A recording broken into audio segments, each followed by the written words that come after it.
सनितपुर जिल्लानि ढेकियाजुलि पुलिस थाना सिंनि भेरगाव सयकिया सुबुरिनि 15 नं माहारियारि राजा लामायाव दिनै फुंबिलि 4 रिंगासो समाव गिख्रंथाव गारिनि जाब्रबथाय जायो। जाथायनि सोमोन्दै मिथिनो हानाय बादिब्ला AS01EK 8549 नम्बरनि गंसे साखा खबब्रै गारिया तिनिसुकियानिफ्राय उदालगुरि जिल्लानि पानेरि डिमाकुसि फारसे थांबाय थानाय समाव AS17C 6814 नम्बरनि ट्राकजों मोगा-मोगि सौग्रावनायाव जाब्रबथाय जायो होनना मिथिना मोनो। बे जाब्रबथायजों 24 बोसोर बैसोनि ज्योतिष बारेक, 20 बोसोर बैसोनि पूजा सफर आरो गुबुन सासे सिनाय मोनै सुबुङा जायगायावनो जिउ गोमायो।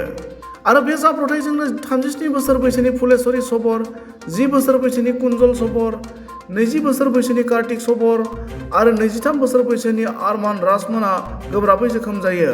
जाब्रबथायजों जोखोम जानाय साब्रैखौबो फाहामथायनि थाखाय तेजपुर मेडिकेल कलेजाव थिसननाय जायो। তিনিচুকীয়াৰ পৰা আহিছিলে পানেৰী ডিমাকুচি শুনা মতে তাৰমানে তেওঁলোকৰ মিটিং আছিলে। মিটিঙৰ পৰা আহি থাকোঁতে 4:30মান বজাত হৈছে। সেই শইকীয়া চুবুৰী নেশ্যনেল হাইৱে 15 ইয়াত হৈছে।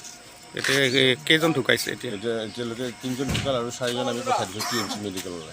TMC-লৈকে নামবিলাক আপোনাৰ কোন কোন ঢুকাইছে? নামকেইটা চাব লাগিব বাৰু, আপুনি চাৰ্টত পাব হে। চাৰ্টত লিখা আছে, মই দিছোঁ ৰিকুৱেশ্যন তাত লিখা আছে হা। ঠিক আছে।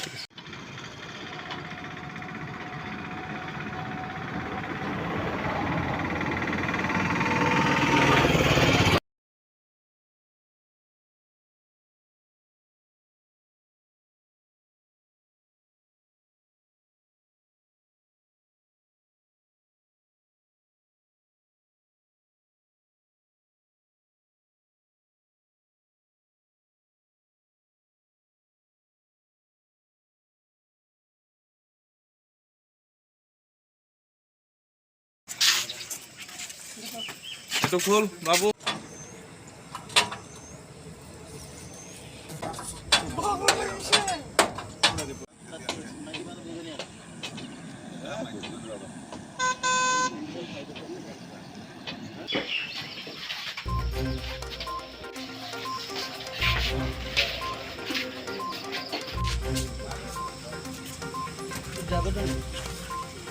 Sera tuh nah sera